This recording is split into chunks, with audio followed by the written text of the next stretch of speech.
When I made my video about Bionicle Ignition 3, I wasn't putting my best foot forward.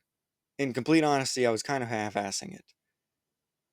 Which, in hindsight, is a pretty bad idea, because, well, the people behind Ignition 3 picked it up, and they really liked the video. And I'm glad that they did. I'm glad that they were able to feel some real triumph in the fact that there are people out there reviewing their work. That's definitely a sign that you've gone far. But I still felt a little bit angry at myself. I did not put as much effort into that video as I should have, or as much as I wanted to. But I'm not going to let it just be a bad thing. I'm going to let that energy help me make this video better. This video about the MANGAI Project. The MANGAI Project is a 2D animated series covering, who else, the Toa Mangai. Listen, I love you, Bionicle Origins, but you seem like you're about to become very, very obsolete. This first episode only has like 5 characters, but everyone is worth dedicating time to, and everyone has great time dedicated to them.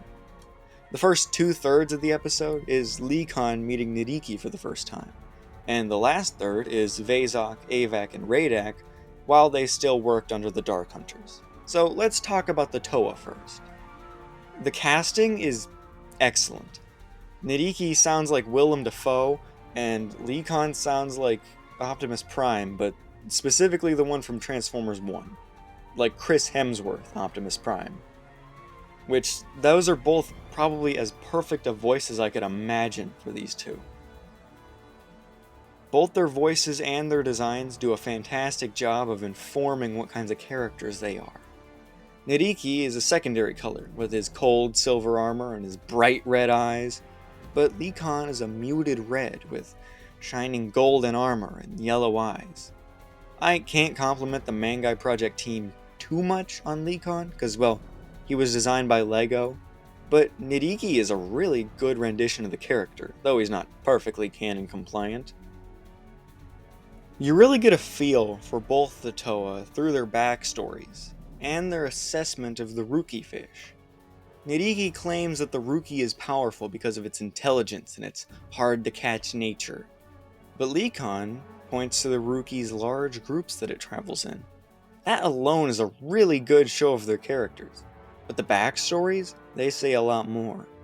Nidiki's tale is one of trying to help, but ultimately running away when help is needed most. Not even in a cowardly way. Though he is a coward, Nidiki maintains that they weren't really my friends.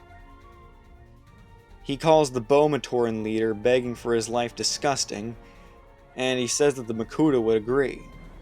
If nothing else was a little suspicious, stating what he believed to be a mutual feeling of repulsion towards some guy begging for his life definitely is. Lee-Kon's tale is similar, but the way he handles it shows his different outlook. I ran. And I haven't stopped running. And from that day on, I swore to never run again. Both were faced with overwhelming forces and ran, but they both took very different things out of it. Nidiki believes that since running worked for him before, it's his natural state, like how he looks at the Rookie. Lee-Kon believes that while tragedy would have struck either way, running only would have made things worse. Lee-Kon believes that unity and stalwartness is what he needs to be committing to, like how he sees the Rookie fish. Maybe this is just hindsight, since I know all of the Bionicle story and I've seen Legends of Metro Nui multiple times, but you can see the cracks in their relationship already. I think it's doomed from the start, honestly. They're bonding over shared actions, but they handled it in such different ways that I think that only a wedge can form between them. Now, my praises don't stop here, but they do shift.